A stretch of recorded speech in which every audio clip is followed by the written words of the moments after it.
Okay, let's unpack courage. Not the flashy kind you see in movies, Right. but the much harder everyday courage it takes to simply show up, to Mm-hmm. step into the messy parts of life. Starting something new, a tricky relationship, parenting. Yeah, all of that. Instead of just like sitting safely on the sidelines. Exactly. That difference between being in the arena, as this Mm. material calls it, and just being in the stands. It's fundamental, isn't it? Living versus observing. It really is. Mm. And often what keeps us out of that arena, what makes showing up feel incredibly, well, risky, is Mm. something a lot of us instinctively pull back from. Today, in this deep dive, based on the material you shared, we're talking about vulnerability, Ah, yes. Vulnerability. what it actually is, why it feels, honestly, like the most terrifying thing sometimes, It really can feel that way. and why, according to these powerful insights from Daring Greatly, it's actually the path. The only path to a more connected, courageous, and, meaningful life. This source offers such deep wisdom on this, on what holds us back. So our mission today is really to dig into the core ideas from this material you brought us. We want to understand what drives our deep-seated fear of being vulnerable, Yeah, where does that come from? and what's the price we actually pay for staying armored up, for avoiding it, Because there is a price. definitely, and how embracing this often feared emotion can genuinely transform things, our lives, our connections, even how we lead. So let's dive in. Let's do it. Okay, so let's start where the source begins. Uh, Defining vulnerability. Because the author's first reaction, it's pretty visceral in the material. it really is. The source defines it quite simply, actually. It's showing up and letting ourselves be seen. Just being seen. Yeah, engaging with courage in what the author calls the arena relationships, work, parenting, creativity, or anything that requires us to be open, really. And that means uncertainty, risk. Exactly. Uncertainty, risk, and emotional exposure. They're inherent parts of it. And her first thought about that, she tells her therapist, like, I frickin' hate vulnerability. Uh-huh, yeah. Calls it excruciating. And honestly, it's hard to argue with that gut feeling, isn't it? Who wants to feel uncertain or exposed? Nobody, right, naturally. But what's fascinating, and this is a key moment in the source, it's the therapist's response, Quietly saying, calling vulnerability an exquisite emotion. exquisite. That contrast just hits you, doesn't it? It suggests maybe our usual understanding is, well, incomplete. Definitely. We see the pain, the discomfort. The source suggests there's beauty there, too. Something vital. It feels like stepping way outside your skin, almost. The material talks about those feelings that bubble up, the urge to fix everything immediately, feeling anxious, unsure, open to criticism. Judgment, yeah. There's even fear for people we love, or that weird feeling when things are going too well. Oh, that vulnerability pops right up then, doesn't it? Like something bad must be around the corner. Yeah. And that discomfort, that anxiety, it triggers an almost automatic response, doesn't it? Protection mode kicks in. Absolutely. The source describes these as our initial protection mechanisms, our armor. The armor. Yeah. Okay. So that's like trying to fix something you can't actually control. Or maybe just distracting yourself. Busy work, cleaning, eating. Blaming others, maybe? That too. Or trying to make everything perfect, controlling whatever you can control. Whatever isn't nailed down, right? Exactly. And the goal behind all these defenses, it's always the same, according to the source. Which is? Keep people at a safe distance. Always have an exit strategy ready. Minimize genuine engagement to feel safer. Even if it means, ultimately, a less connected life. Yeah. That impulse to protect makes so much sense, but it sounds like this armor, it comes at a real cost. And the source doesn't just look inward, right? It connects our individual struggles to the bigger picture. It absolutely does. Yeah. The material points straight at the broader cultural context, what it calls the never enough culture. Never. Yeah, a culture of scarcity. It's a space defined by fear, often asking, what should we be afraid of? And maybe even more, who's to blame? And maybe the most powerful part, it sends this pervasive message that an ordinary life, it's not just okay, it's somehow meaningless. An ordinary life is a meaningless life. Wow. That lands hard. Because you feel that pressure, don't you? That quiet hum underneath everything. We do. So how does that cultural message feed into our personal struggles with vulnerability? Well, the source explains how constantly seeing these curated lives, reality TV, celebrity culture, chasing social media likes, it makes us really susceptible Susceptible to what? to believing that we fundamentally are not enough. It can really warp our sense of just inherent worth. So that deep human need we have for our lives to matter, for what we do to mean something, it gets twisted. Yeah, into this frantic need to be seen as extraordinary or constantly validated from the outside. Exactly. And this scarcity mindset, this feeling of never quite measuring up, Mm-hmm. it links directly to how we judge other people too, doesn't it? It does. The source uses a really interesting example, how quickly we throw around the term narcissist these days. Oh, yeah. It feels like it's become a go-to label for anyone difficult or, self-absorbed. Right. The source notes how common that is.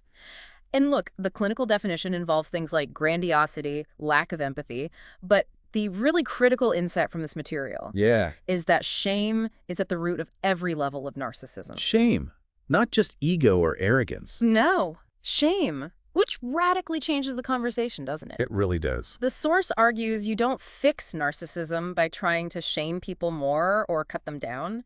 That behavior, it's likely driven by shame itself. Shaming isn't the solution. It might be part of the cause. That is a fundamental shift. It dissolves that easy us versus them thinking. Yeah. Those damn narcissists. Totally. And it forces us to ask bigger questions, doesn't it? Like, what cultural messages are we all swimming in? How is shame driving our own need for armor? And how does this all tie back to that universal human need for worthiness? Yeah. The core insight here seems to be that this struggle with inadequacy, with judgment, it isn't just about them. It's a reflection of the culture, and it reflects our own fears of not measuring up. Exactly. It reframes judgment. It's often rooted in our own feelings of lack or our reaction to that cultural scarcity. It pushes us towards, well, empathy maybe, and definitely self-reflection. Which leads us right into shame itself. Mm. The source calls it the counterfeit of vulnerability. What a phrase. It's spot on, isn't it? Shame is defined as that intensely painful feeling or experience of believing we are flawed and therefore unworthy of love and belonging. It's not about doing something bad. It's the feeling of being bad. Fundamentally. Yes, and the source is so clear on that difference. Guilt is, I did something bad, which implies you can fix it, change your behavior. Right. Shame is, I am bad, which feels permanent, like a core flaw. And shame is incredibly powerful, the source says, because it thrives in secrecy, in silence. It makes things feel unspeakable. And it also points out, interestingly, that shame loves perfectionists. Oh, that makes sense, because if your standard is perfect and you inevitably fall short. Shame is right there waiting. See? Told you. You are fundamentally flawed. Exactly.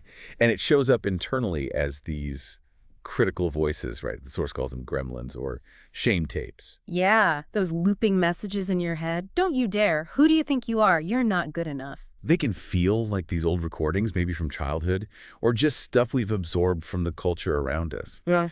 And when we do step into the arena, often the loudest critic isn't out there. It's right inside our own head. That shame tape playing on a repeat.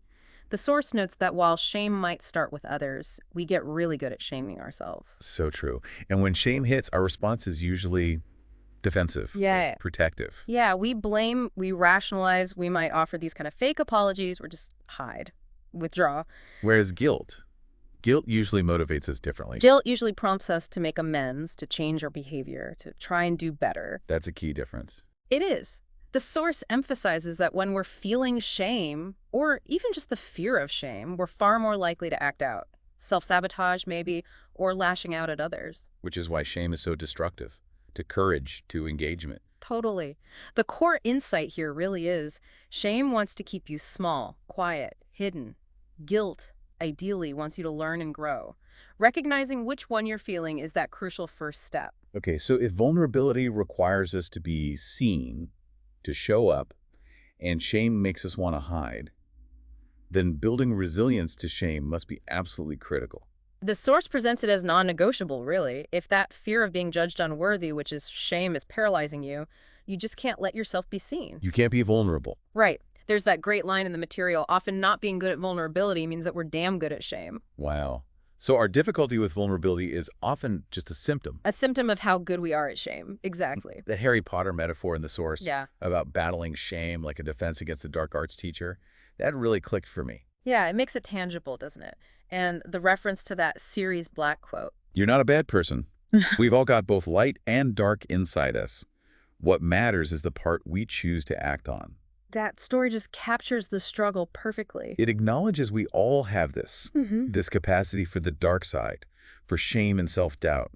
But if we don't face it, if we don't confront it, We end up internalizing the belief that something is fundamentally wrong with us. and that belief dictates our actions, keeps us disengaged, hiding.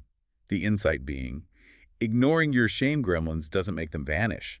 It just gives them more control over your choices. Exactly. Stepping into the arena means acknowledging and working through that shame, not pretending it doesn't exist. Okay, so we've looked at what vulnerability is, the never enough culture, the power of shame, and how all this drives us to build walls.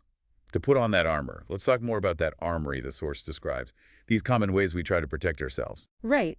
Because while our specific shields might feel unique, the source points out these shared strategies we all tend to use to avoid that discomfort, that pain of vulnerability. And the source details 3 big ones. First up is foreboding joy. Oh, this one is so relatable. It's that weird sense of dread or just intense vulnerability that washes over you when things are going really, really well, when you're feeling actual joy. Like you brace yourself, right? Yeah. Because it feels too good to last. Exactly. You start catastrophizing maybe, or trying to control things just to prepare for the inevitable loss or disappointment you assume is coming. Like watching your kids sleeping peacefully, and instead of just soaking it in, you feel this wave of anxiety about everything that could go wrong. Precisely. It's joy filtered through that lens of scarcity, of fear, the core insight. When you feel vulnerable in moments of real joy, it's often a sign you're bracing for pain instead of actually savoring the good moment. But thankfully, the source found an antidote for this one. Yes, gratitude. Gratitude emerged as the clear antidote to foreboding joy. How does that work? When that vulnerability hits, right in the middle of a joyful moment, it's an invitation to consciously pivot to gratitude. To acknowledge what you're grateful for right then. Right then, despite that underlying fear of loss or things changing. So instead of letting the fear spiral, you pause, you feel the vulnerability, and then you deliberately name something you're grateful for. The source gives that example of the author literally saying, vulnerability I'm grateful for. Yeah, it stops the spiral. The insight is gratitude isn't the absence of vulnerability. It's choosing to focus on what you have, on the goodness, despite the uncertainty that vulnerability brings. It's a practice Yeah. practice of presence and appreciation. Exactly. Okay, second major defense mechanism, perfectionism. Perfectionism. The source defines this not as healthy striving, but as a self-destructive, even addictive belief system. Driven by what? By the desire to avoid shame, judgment, and blame. The internal logic is basically, if I look perfect and do everything perfectly, I can dodge all those painful feelings. Which the source immediately calls out as, well, flawed logic. Completely flawed. It argues perfectionism is actually the fastest path to shame, judgment, and blame, because perfection itself is an impossible standard to meet. So it's crucial to separate it from healthy striving, like wanting to do your best. Absolutely. Healthy striving is about growth, about mastery. It's internally focused. Perfectionism is all about perception, about seeking external validation and trying to avoid pain. And a key insight here is that perfectionism actually crushes creativity. Yes. Because creativity is inherently messy. It's about trying things, making mistakes, being imperfect. Perfectionism hates that. So conversely, engaging in creative work, allowing for that imperfection, that can be part of recovering from perfectionism. It's presented as a powerful tool for recovery. Like the art box analogy in the source art is imperfect, just like being human. It doesn't fit neatly. Embracing imperfection is key. It's central to dismantling this particular piece of armor. Okay, and the third big one, numbing. Numbing.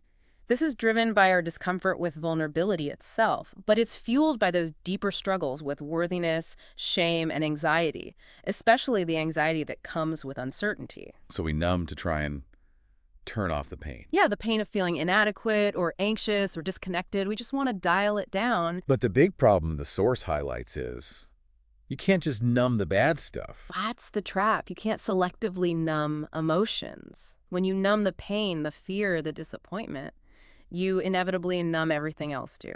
You numb joy. Joy, gratitude, connection, love, all of it gets dulled.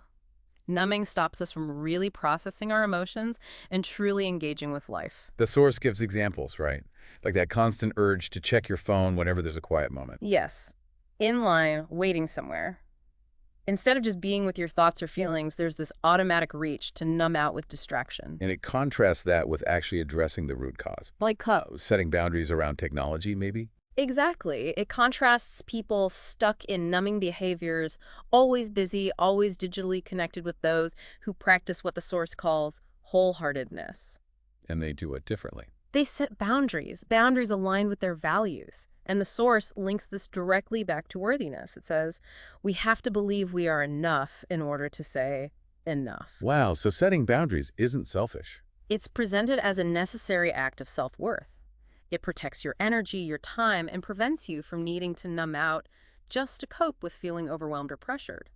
The insight, your belief in your own worthiness fuels your ability to say no or enough. It's hard to set limits if you feel you have to be everything to everyone just to feel worthy. Impossible, almost. Your worthiness underpins that ability. The Source also touches briefly on a few other shields, doesn't it? Like the Viking or victim mentality. Yeah, that's seeing everything as win-lose, success-failure. You're either the dominant Viking trying to control everything, or you're the helpless victim. A very black and white view. Very binary, often aggressive, or maybe passive-aggressive. It's about dealing with perceived threats, the insight. This traps you in conflict instead of allowing for connection or collaboration. And floodlighting, what's that? That's like intense oversharing. Sharing deeply personal stuff way too soon without boundaries or earned trust. Why do people do that? The Source suggests it's often a way to try and discharge pain quickly. Or maybe test people, can you handle the real me?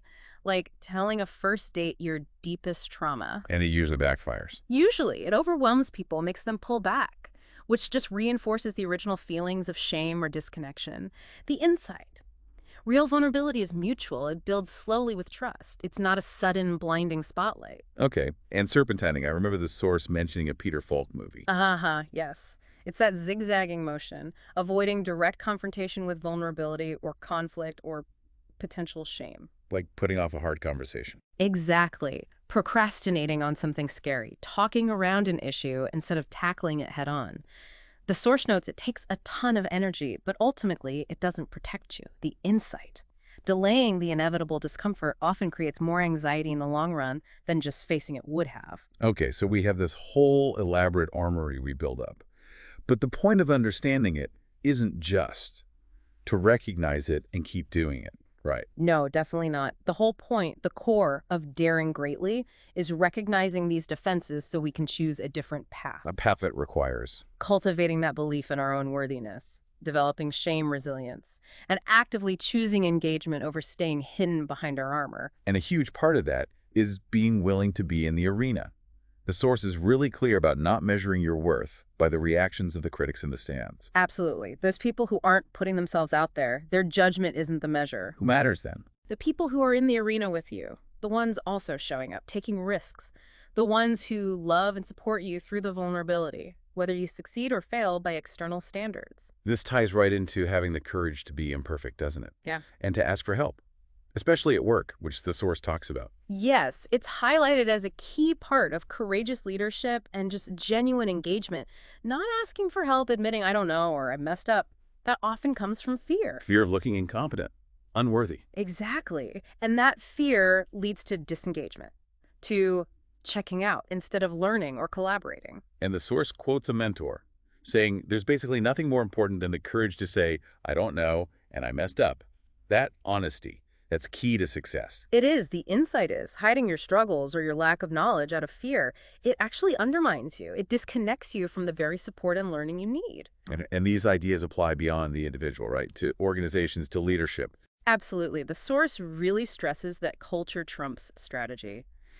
You can have the best plan, but if the culture is built on fear and blame, it just won't work. So building a courageous culture means rehumanizing things. Yeah. Moving away from seeing people as just cogs in a machine. Precisely. The Source gives examples like a sales leader getting rid of a shaming losers list, or a leader publicly owning their part when facing criticism. It's about leaders sitting on the same side of the table as their people, focusing on growth. Yes, and modeling vulnerability themselves, especially when giving feedback. The insight. Courageous leadership isn't about having all the answers. It's about creating a space where it's safe for everyone to be vulnerable, to learn, to contribute fully.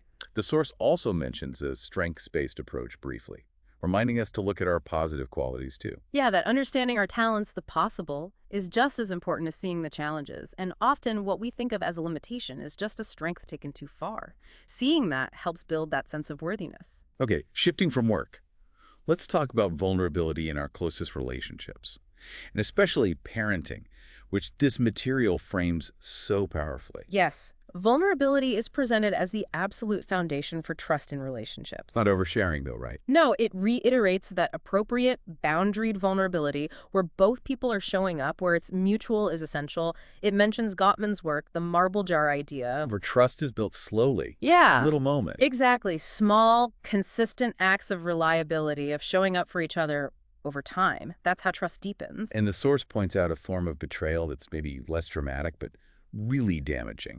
Disengagement. When people just stop caring, stop paying attention, stop investing, it erodes trust just as surely as a big blow-up, sometimes more insidiously. Because it basically says, you're not worth the effort. Exactly. The insight. Trust isn't just broken by big negative actions. It's also worn away by a simple lack of active engagement. And connecting all of this, underlying everything, is that fundamental human need for love and belonging. The source is so clear here. The only thing separating those who feel it deeply from those who struggle Is the belief in their own worthiness. That quote is powerful. If we want to fully experience love and belonging, we must believe that we are worthy of love and belonging. It's striking, isn't it? The insight is profound. You can't truly find belonging out there with others if you haven't cultivated a sense of belonging within yourself first. There's that really poignant part where the source shares definitions of fitting in versus belonging from actual middle and high school students. Oh yeah, fitting in is being accepted because you're acting like everyone else. They don't necessarily care about you. But belonging. Belonging is being accepted for who you are. They actually want you there. And the source talks about the deep heartache of not feeling that belonging, especially at home. Feeling like you don't measure up, or that your parents don't really accept or like who you truly are. It's profound. And the crucial point the source makes is, parents cannot give their children what they don't possess themselves. Meaning, you can't give your kids a sense of belonging if you haven't worked on your own worthiness. Exactly. You have to cultivate that sense of worthiness and belonging within yourself first. Which is why parenting is called this great dare, this huge daring adventure. Our first stories about whether we're worthy start right there in our first families. And since parents can't teach what they don't know or give what they don't have, they have to be willing to share their own journey, their own vulnerability, growth, learning with their children. It's about modeling taking off the armor, not pretending to have it all together. Absolutely. Wholehearted parenting, as the source describes it, isn't about perfection. It's about learning alongside your kids. Parenting from a place of enough, not scarcity. The source is also incredibly real about messing up as parents, right? Yeah. Those imperfect moments are inevitable. Totally inevitable. And they can actually become these incredible opportunities. Our kids watch how we handle our mistakes, how we try to do better. There's that powerful example of the mother who was caught criticizing others, and her young son called her out on it based on the values she taught him. Yes, and she felt that hot flush of shame. But instead of defending herself or shutting him down, she leaned into it. She owned it. She owned her mistake, apologized sincerely, and connected with her son about it.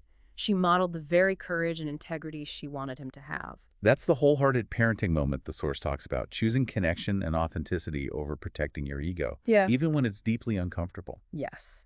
Tolerating the vulnerability and shame of messing up because the relationship, the modeling is more important. The insight. Perfect parents are a myth. But engaged, vulnerable parents, they raise resilient kids by showing them how they navigate imperfection and shame. It's about being present, open, paying attention, loving, fully involved even when it's messy. It absolutely requires vulnerability and sacrifice, no question. And finally, the source uses that example of the daughter facing a swim meet she knew she probably wouldn't win. How is that an opportunity? It highlights it as a key moment for parents to help kids redefine what success even means. To shift the focus from just winning. Exactly. Shift it from winning the medal to celebrating the courage it took to show up. To dare greatly, even when facing a likelihood or certainty of not being the best. The insight. We can help our kids see that courage, and just showing up in the arena, that's the real victory, not just the outcome. Wow. Okay. We have taken quite a deep dive into this material today. We've explored the definition of vulnerability, the cultural stuff, and the shame that make us fear it. The armor we build. Right, all those shields, and then the transformation that can happen when we choose worthiness and engagement instead. This source makes it incredibly clear, doesn't it? Vulnerability isn't weakness. It's not something to avoid. It's courage. It is, as the author says, the cornerstone of courage. It's the catalyst for real connection, for joy, creativity, authentic leadership, meaningful relationships, especially parenting. It really is at its heart just having the courage to show up and let ourselves be truly seen. And as the author reminds us, this isn't like a destination you just arrive at. Yeah. It's an ongoing practice. She says she's still on the journey herself. Still a map maker, still stumbling, which is reassuring, actually. It challenges all of us to look honestly at our own lives, doesn't it? At our own armor. It really does. And maybe a final thought for you listening. If experiencing vulnerability isn't actually a choice, I mean, life throws uncertainty and risk and emotional exposure at us constantly. Right. It's unavoidable. The only choice is how we respond.